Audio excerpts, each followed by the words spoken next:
Hello friends, welcome to defence में tricks. तो आज हम बात करने वाले हैं MiG-29 एयरक्राफ्ट के बारे में और F-16 के कंपैरिजन में हम इनको डिस्कस करेंगे, स्पेशली इंडिया के केस में, और ये समझने की कोशिश करेंगे कि इन ब्रिलियंट फाइटर्स की इमेज इतनी ख़राब क्यों है।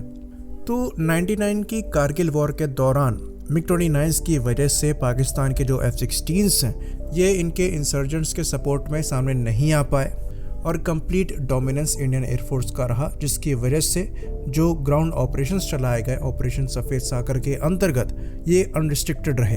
तो उस समय जो पाकिस्तान के F-16 हैं ये एम्बार्गो की वजह से कोई भी बियॉन्ड विजुअल रेंज की मिसाइल कैरी नहीं करते थे। वहीं पर जो हमारे MiG-29 हैं ये R-27 मिसाइल्स को कैरी करते थे और ये शुरुआत से ही R-73 मिसाइल्स को शॉर्ट रेंज के लिए कैरी करते थे, जो कि ऑफ बोर स्ट्राइकिंग की कैपेबिलिटी प्रोवाइड कराती थी, जो पाकिस्तान के AIM-9X के साथ अवेलेबल नहीं थी।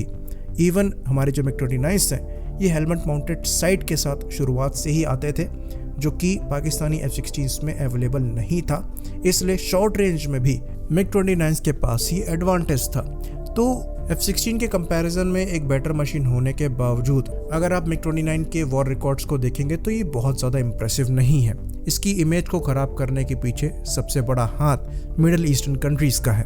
तो ऑपरेशन डेजर्ट स्टॉर्म के दौरान ये जो इराकी MiG-29 हैं इन्होंने अमेरिकन मॉडर्न F-15s को फेस किया, जिसकी वजह से उनके मॉडर्न एवियोनिक्स और वेपन्स के सामने टिक नहीं पाए और कई MiG-29 जो हैं AIM-7 मिसाइल का निशाना बने। तो अमेरिका से पहले यहाँ पर ईरान ने इराकी MiG-29 की इमेज खराब करी थी, जिनके द्वारा F-14 के सुपीरियर वेपन पैकेज और सेंसर्स की वजह से इनके MiG-29 को BVR में डोमिनेट किया गया था। तो इन्होंने लार्जर एयरक्राफ्ट को फेस किया और F-16 के साथ इनका सामना ज़्यादा नहीं हुआ। इंडिया और पाकिस्तान के केस में ऐसा हुआ जहाँ पर ये एयरक्राफ्ट डोमिनेंट निकलकर सामने आए थे। बाकी सेंसर्स अपग्रेड भी इनका जो है बहुत ज़्यादा तेज़ नहीं रहा। इवन मॉडर्न टाइम्स में भी जो वेपन अपग्रेड रशिया ऑफर करता है ये वेस्ट के प्रेजेंट वेपन पैकेज के कंपैरिजन में थोड़ा नीचे रहता है। Even BVR air to air missiles के मामले में रशिया वेस्ट से पीछे रह गया, जिसका नुकसान भी इस एयरक्राफ्ट को झेलना पड़ा।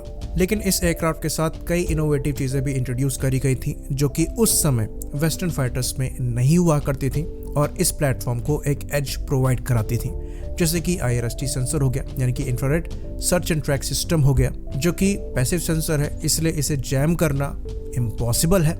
साथ ही साथ इसमें हेलमेट माउंटेड साइट को इंट्रोड्यूस किया गया और ऑफ बोर फायर होने वाली R-73 मिसाइल्स को इंट्रोड्यूस किया गया, जो कि उस समय की AIM-9 से ज़्यादा बेहतर मिसाइल थी। बाकी R-27 BVR मिसाइल्स भी काफ़ी ज़्यादा कैपेबल थी, लेकिन जैसे अमेरिका ने अपनी AIM-7 को इवॉल्व किया उसके बाद वो AIM-120 पर गए, उस तरीके से रशिया अपनी मिसाइल्स को इवॉल्व नहीं कर पाया। इसके पीछे बड़ा रीज़न ये था कि सोवियत यूनियन जो है ये टूट गया था। तो 90s में रशिया की इकोनॉमिकल हालत अच्छी नहीं थी, जिसकी वजह से वो रिसर्च और डेवलपमेंट में ज़्यादा स्पेंड नहीं कर पाए इन वेपन सिस्टम्स को लेकर।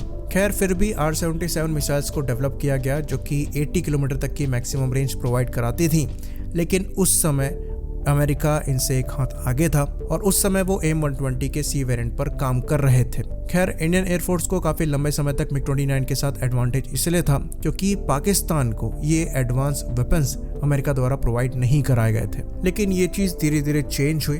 हमने भी अपने MiG-29 को अपग्रेड किया, उनमें R-77 मिसाइल्स को लगाया गया, लेकिन फिर भी जो पाकिस्तानी F-16 हैं उनके पास फ़िलहाल के लिए एडवांटेज है, क्योंकि वो AIM-120 C5 मिसाइल्स को यूज़ करते हैं, जो कि R-77 से थोड़ा बेहतर है।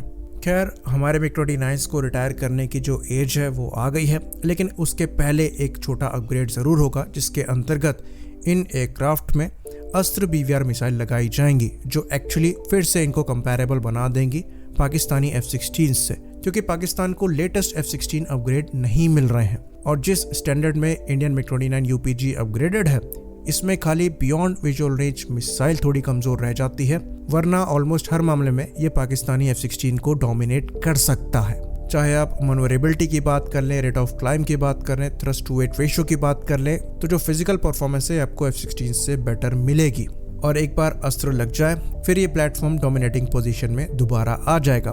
बाकी इन प्लेटफॉर्म को सुधारा भी जा चुका है। मिग 35 जो है ये एक कंप्लीट इवोल्यूशन है मिग 29 का, और जो खामियां रह गई थी उनको यहाँ पर पूरा करने की कोशिश करी गई है, पर ये प्लेटफॉर्म एक्चुअली काफ़ी लेट हो गया है और इसलिए रशिया को इन प्लेटफॉर्म्स को बेचने में परेशानी आ रही है, क्योंकि ये अपने समय के हिसाब से मॉडर्न डिज़ाइन था पर आजकल के हिसाब से मॉडर्न डिज़ाइन नहीं है। आजकल रिक्वायरमेंट है एयरक्राफ्ट के विजिबल सिग्नेचर को कम रखने की, चाहे ये IR सिग्नेचर हो चाहे ये RCS हो, और ये चीज़ डिज़ाइन में ही इम्प्लीमेंट करी जाती है। तो एक अच्छा प्लेटफॉर्म होने के बावजूद ये उस लेवल पर कभी नहीं पहुंच पाया जिस लेवल पर इसे होना चाहिए था। आई होप इन्फॉर्मेशन क्लियर रही हो। इसी बात पर इस वीडियो को हम ख़त्म करेंगे। लाइक करिए, सब्सक्राइब करिए। जय हिंद।